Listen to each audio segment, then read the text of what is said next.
Hey, what's going on? This is Matt with Cincy. Welcome back to the Bible Department Podcast. And I think this is going to be episode 70. I think we're at episode 70. I don't really know. I lost count. But we're going to be in Luke chapter 21 today. We're going to be reading through that of the New Living Translation. So again, thank you so much for hanging out, listening to these, watching these, whatever you do, and wherever you're at. I hope they really do bless you. And I hope they give you some encouragement as you go about your day. So let's go ahead and we are going to jump right into it. Here is Luke chapter 21. And so it says, while Jesus was in the temple, he watched the rich people dropping their gifts in the collection box. Then a poor widow came by and dropped in 2 small coins. I tell you the truth, Jesus said, this poor widow has given more than all the rest of them. For they have given a tiny part of their surplus, but she, poor as she is, has given everything she has. Some of his disciples began talking about the majestic stonework of the temple and the memorial decorations on the walls, but Jesus said, the time is coming when all these things will be completely demolished. Not one stone will be left on top of another. Teacher, they asked, when will all this happen? What sign will show us that these things are about to take place? He replied, don't let anyone mislead you. For many will come in my name, claiming I am the Messiah, and saying the time has come. But don't believe them, and when you hear of wars and insurrections, don't panic. Yes, these things must take place first, but the end won't follow immediately. And then he added, nation will go to war against nation, and kingdom against kingdom. There will be great earthquakes, and there will be famines and plagues in many lands. And there will be terrifying things and great and miraculous signs from heaven. But before all of this occurs, there will be a time of great persecution. You will be dragged into synagogues and prisons, and you will stand trial before kings and governors because you are my followers. But this will be your opportunity to tell them about me. So don't worry in advance about how to answer the charges against you. For I will give you the right words and such wisdom that none of your opponents will be able to reply or refute you. Even those closest to you, your parents, brothers, relatives, and friends will betray you. They will even kill some of you, and everyone will hate you because you are my followers. But not a hair of your head will perish. By standing firm, you will win your souls. And when you see Jerusalem surrounded by armies, then you will know that the time of its destruction has arrived. Then those in Judea must flee to the hills. Those in Jerusalem must get out, and those out in the country should not return to the city. For those will be days of God's vengeance, and the prophetic words of the scriptures will be fulfilled. How terrible it will be for pregnant women and for nursing mothers in those days. For there will be disasters in the land and great anger against his people. They will be killed by the sword or sent away as captives to all the nations of the world. And Jerusalem will be trampled down by the Gentiles until the period of the Gentiles comes to an end. And there will be strange signs in the sun, moon, and stars, and here on earth the nations will be in turmoil, perplexed by the roaring seas and strange tides. People will be terrified at what they see coming upon the earth, for the powers in the heavens will be shaken. Then everyone will see the Son of Man coming on a cloud with power and great glory. So when all these things begin to happen, stand and look up, for your salvation is near. Then he gave them this illustration. Notice the fig tree or any other tree. When the leaves come out, you know without being told that summer is near. In the same way, when you see all these things taking place, you can know that the kingdom of God is near. I tell you the truth, this generation will not pass from the scene until all these things have taken place. Heaven and earth will disappear, but my words will never disappear. Watch out. Don't let your hearts be dulled by carousing and drunkenness and by the worries of this life. Don't let that day catch you unaware like a trap, for that day will come upon everyone living on the earth. Keep alert at all times and pray that you might be strong enough to escape these coming horrors and stand before the Son of Man. Every day, Jesus went to the temple to teach, and each evening he returned to spend the night on the Mount of Olives. The crowds gathered at the temple early each morning to hear them. And that is Luke chapter 21. Now, there's so much that I could jump into that I'm well underqualified to talk about. But in regards to end times, I'm going to do my best. There is another verse that I'll need to look up. And so there's two. There's two things that I know of. There's everything that we just read in Luke 21. And then there's another passage.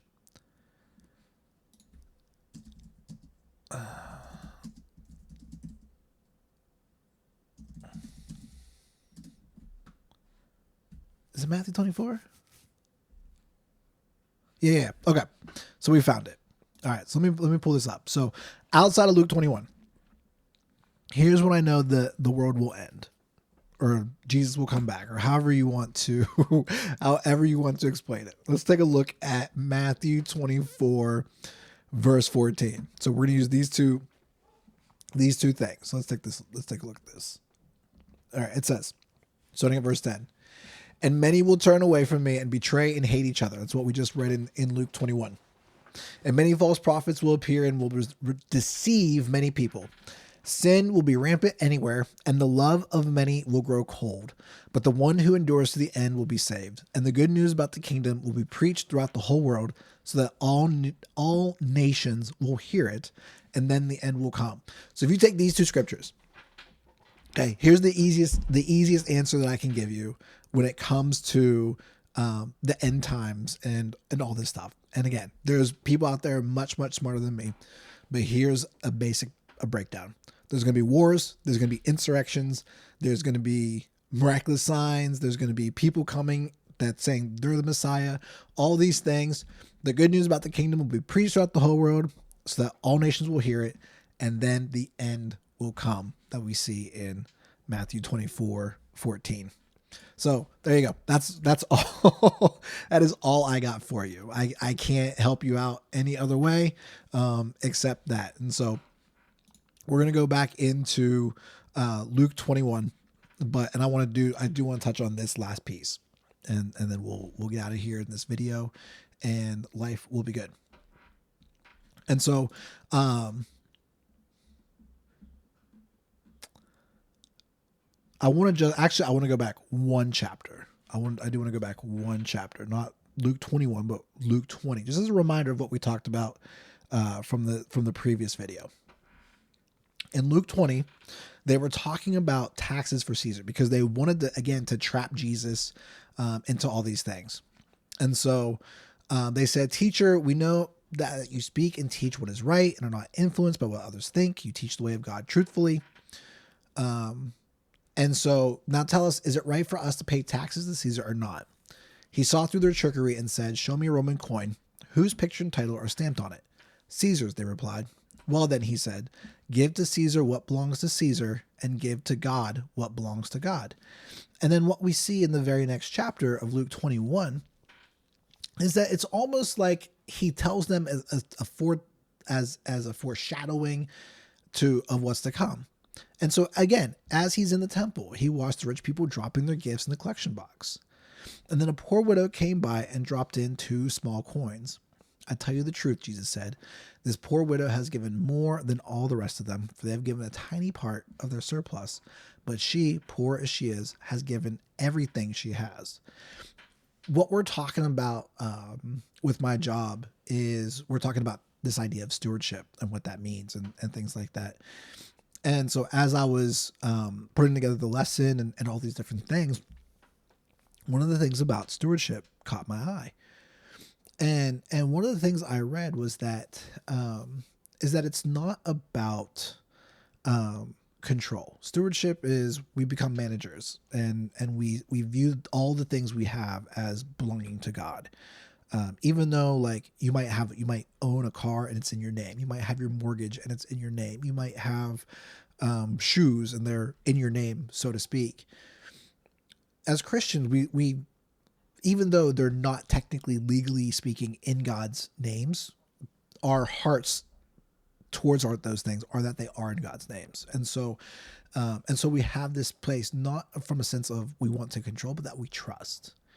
And so these individuals in at the temple, the rich people, they're giving out of their surplus, which is great. Who knows how much they gave out of their surplus? If their baseline is $1 million and they're given 10% of $1 million, that's a massive amount. And so, but what it is that the widow gives just out of everything she has. And so it comes from a place of trust. And so though that widow could have taken those 2 copper coins and who knows what she could have bought with it, instead she gives it over to God. And she says, with these 2 coins, I give everything to you. And then unfortunately the story just ends. We don't know what happens with the widow, and we're not going to surmise what happens with the widow either. But it's just a matter of that what we do. And here's the fancy part, is that when we're thinking about these things, how we handle what we've been given is how we honor the one who gave it to us.